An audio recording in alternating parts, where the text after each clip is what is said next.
IMF की तरफ से जारी की गई तफसीलात से लग रहा है कि वो पाकिस्तान से बड़ी रिफॉर्म्स मांग रहा है। ताहम ये तय है कि रियल एस्टेट और एग्रीकल्चर सेक्टर पर टैक्स IMF के मशवरे से ज़्यादा पाकिस्तान की अपनी ज़रूरत भी है।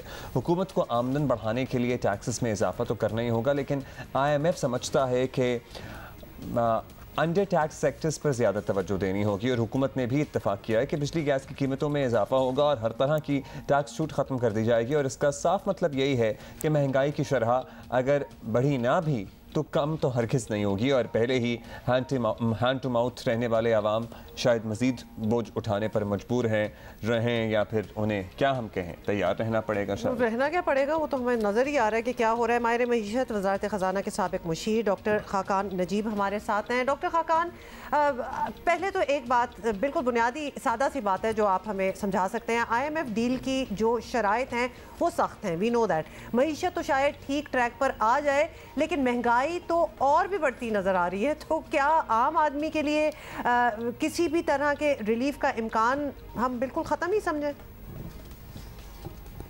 अगर हम ये MEFP जो memorandum of economic and financial policies कहलाता है, जो हमने IMF के साथ तय किया और कल IMF की वेबसाइट पे आया, इसको गौर से पढ़ें तो हमें अंदाज़ा होगा कि ये एक बहुत ही सोबरिंग अकाउंट है उस इकॉनमी का जो एनर्जी सेक्टर में ब्लीड कर रही है। और उन्होंने टर्म्स यूज़ किए हैं कि एनर्जी सेक्टर में एक्यूट हो गई हैं प्रॉब्लम्स FY23 में।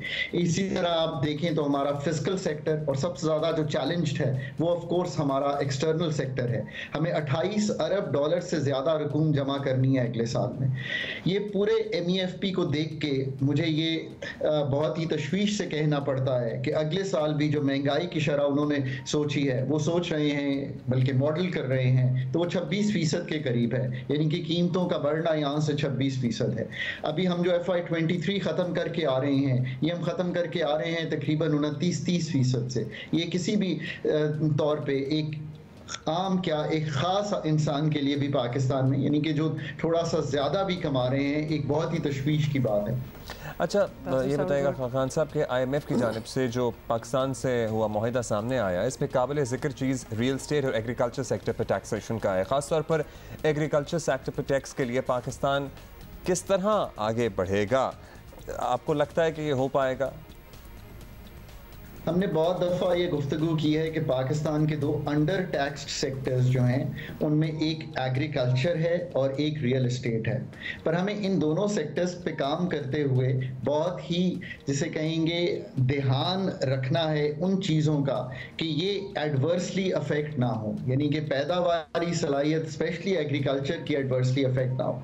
जब मैं इस दफ़ा टैक्सेशन को देखता हूँ तो मैंने ये देखा, क्योंकि मुझे ये याद है अच्छी तरह कि मैं हुकूमत का पार्ट था, तो मैं कहता था कि हमें एक एग्जेम्पशन देनी चाहिए और वो एग्जेम्पशन GST ऑन फर्टिलाइज़र पे थी।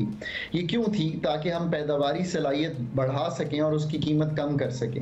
मैंने ये देखा है कि हमने GST जो है 5% पर डैप पे जो डैप फर्टिलाइज़र है उस पर लगाया है, और ये भी देखा है कि जो डैप और यूरिया है दोनों सब्जेक्ट होंगी FED ऑफ 5% का भी। ये तो एक टैक्सेशन है जो दिखाई दे रही है। फिर हम ये करने जा रहे हैं कि हम एग्रीकल्चर में जो इस वक्त सब्सिडीज दे रहे हैं, फॉर एग्जांपल, जो कि एक जनरल सब्सिडीज हैं, वो एक अच्छा कदम है कि हम डॉक्टर साहब आप हमारे साथ रहिएगा, हम बात करेंगे। ज़ाहिर है ये टेंशन है तो जिंदगी में चलती रहेगी। खाकान नजीब साहब हमारे साथ मौजूद हैं और हम बात कर रहे हैं